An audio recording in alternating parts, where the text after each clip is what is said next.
महलों में रहने वाले क्या जाने गरीबों का दर्द। बद से बदहत्तर हुआ ग्राम सभा टेऊंगा, नाम बड़े दर्शन छोटे जैसा है मुखिया का हाल। फूलपुर ब्लॉक से संबंधित ग्राम सभा टेऊंगा का हाल इन दिनों बद से बदहत्तर है। ऐसा लगता है कि जैसे गांव की जनता की जनवरी समस्याओं से ग्राम प्रधान का नहीं रहा कोई सरोकार। यहाँ का प्रधान कोई और नहीं, नोटों के बिस्तर पर सोने वाले हिटलर एंड कंपनी का परिवार, जो एक बार नहीं दो बार नहीं बताते चले 2 दशकों से। कभी उनके पिता, कभी उनकी पत्नी, कभी परिवार का कोई और सदस्य रहा गांव का मुखिया। रही बात गांव के मुखिया का फर्ज निभाने की, तो वह दूर दूर तक नजर नहीं आता। कुश्ती, वॉलीबॉल, क्रिकेट जैसे खेलों के शौकीन न जाने कितनी बार अपनी दम पर क्रिकेट, कुश्ती व वॉलीबॉल जैसे खेल करवाया। मेहमानों व मुख्य अतिथियों के स्वागत के साथ खिलाड़ियों के इनाम में 1000 2000 नहीं 10-20 हजार भी नहीं कई लाख बर्बाद की है सिर्फ खेल के नाम। वे इसलिए कि लोग जाने हिटलर कौन है, परंतु गांव की बदहाली पर नहीं गई ध्यान। जरा सोचिए, अगर कुश्ती, क्रिकेट, वॉलीबॉल पर हुए खर्च का 10% भी अपने गांव में बर्बाद किए होते तो शायद गांव की तस्वीर कुछ और होती। पर कहावत सत्य है कि महलों में रहने वाले क्या जाने गरीबों का दर्द। जब आते हैं चुनाव के समय तो इस परिवार को याद आती है गाँव की गरीब जनता का ख्याल।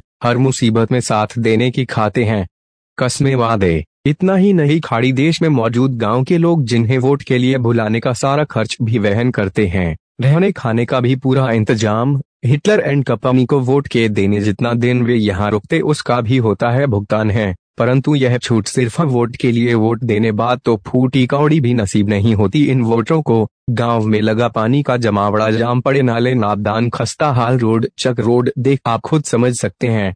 क्या यही है ग्राम सभा टेऊंगा, जहां का मुखिया अन्य कार्यक्रम के लिए लाखों बर्बाद करता है पर अपने गांव के नाम पर फूटी कौड़ी भी नहीं। यह तो वही बात हुई, नाम बड़े दर्शन छोटे। क्यों मियां मिठू, हिटलर साहब ज्यादा तो नहीं कहा, पर मैं सत्य के साथ कह रहा हूं, जो कहा सही कहा। हर बार आप कहीं अगली बार टेऊंगा नहर उस पार ना हो जाए। वजह साफ, ये जनता जनार्दन है, आपकी नौकर नहीं। नाम बड़े दर्शन छोटे। दादाजी क्या नाम पड़ेगा? इसी ग्राम सभा टेऊंगा कराने वाले हैं। ये बताइए, नाली की समस्या कब से है? अरे एक साल से ऊपर हो जाए। मैं देख रहा हूँ यहाँ पर कि सारे नालियाँ ध्वस्त पड़ी, जाम पड़ी हैं। बरसात हो रहा होगा तो पानी भी तो ऊपर आता होगा। ये बताइए, ग्राम सभा की पटिया, ग्राम सभा द्वारा पटिया लगाया गया आप द्वारा? पटिया डाले, ये आप द्वारा पटिया डाला गया है। और वहाँ पर जो पटिया पड़ी है सफेद वाली,